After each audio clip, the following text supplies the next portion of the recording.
Le dépressif, la dépressive, c'est pas qu'il ne veut pas, c'est qu'il peut pas vouloir. La volonté a disparu.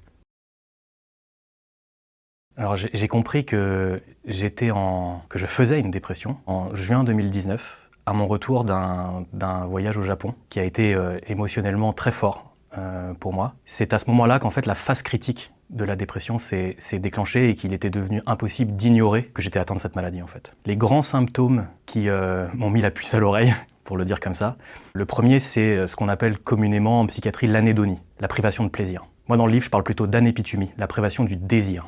Parce que c'est même en amont du plaisir que la chose se joue. J'ai réalisé que je ne désirais plus rien et que tout ce que j'aimais en temps normal ne me procurait plus de plaisir. Et puis le deuxième, qu'on retrouve très souvent, c'est ce qu'on appelle communément la tristesse profonde, ce que moi je préférais même appeler un malheur plein et entier. J'étais mal, j'étais profondément mal. Ce qui a vraiment, je pense, fait sauter la digue et qui a permis à la maladie de se répandre en moi, c'est des années et des années et des années de dévalorisation permanente sur tout ce que je faisais, qui, une fois que cette dévalorisation se mue en dépression, en maladie donc, c'est tout qui va mal, absolument tout. La psyché, la subjectivité, peu importe le nom là, se retourne contre elle-même pour se dévaloriser et même plus que ça, pour presque s'autodétruire. Parce que il faut quand même rappeler qu'il y a un certain nombre de dépressions qui finissent dans le suicide. Donc tout se passe comme si en réalité la subjectivité conspirait contre elle-même et qu'elle entravait tout processus du sujet pour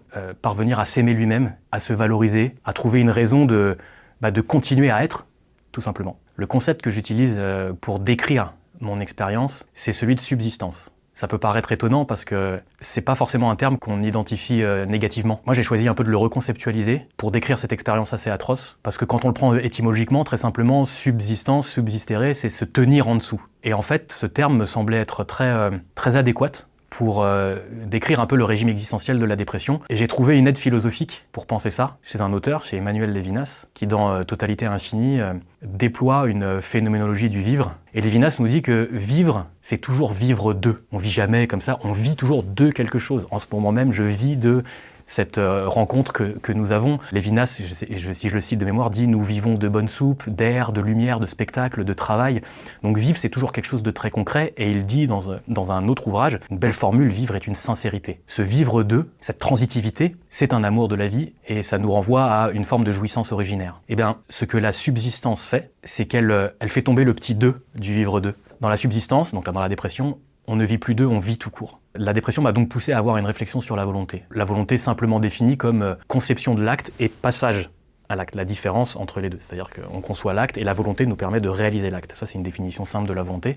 Et bien ça, c'est ce que fait disparaître la dépression. Ça relève de la magie noire, hein. C'est extrêmement difficile à concevoir. On n'arrive pas à réaliser des actions très simples comme se doucher, par exemple, ou se préparer à manger, ou se lever de son lit, ce qu'on appelle la clinophilie. Le dépressif, la dépressive, c'est pas qu'il ne veut pas, c'est qu'il peut pas vouloir. La volonté a disparu. Moi, j'ai jamais adhéré à l'idée de quand on veut, on peut, même avant la dépression. Mais alors, la dépression nous fait comprendre à quel point c'est pas comme ça que ça fonctionne. Vraiment pas. J'ai jamais eu honte de parler de ma dépression. En revanche, j'ai ressenti de la honte de faire une dépression. Objectivement, même si ça veut pas dire grand-chose, j'avais pas de raison d'être en dépression. Mais parce qu'en réalité, ça fonctionne pas comme ça, la maladie. Il n'y a pas besoin d'être un grand traumatisé pour faire une dépression, pour tomber en dépression. L'accumulation des micro-traumas et des petites difficultés de la vie, et de la dévalorisation permanente suffit parfois à ouvrir une brèche et à faire céder la digue et à conduire la maladie à se développer. Pour aller mieux, j'ai reconnu le problème, j'en ai parlé, j'ai été voir un psy, j'ai pris des médicaments, des antidépresseurs. Et puis j'ai aussi me suis beaucoup attaché au souvenir du temps où ça allait mieux. En fait là, ça fait 6 ans que cet épisode a eu lieu. Et c'est aujourd'hui que j'ai vraiment la sensation assez forte que le régime normatif en question a changé, que mon estime de moi-même, qu'elle est beaucoup plus robuste. Mais je crois que vraiment l'élément déterminant, c'est ce livre. J'ai tellement mis de moi-même dans ce bouquin, c'est assez viscéral, qu'en fait j'en suis très amoureux. Je l'aime, mais au sens j'en suis content. Je fais battre au dehors quelque chose qui battait au dedans. Et voilà, je dis longue vie à ce battement, quoi.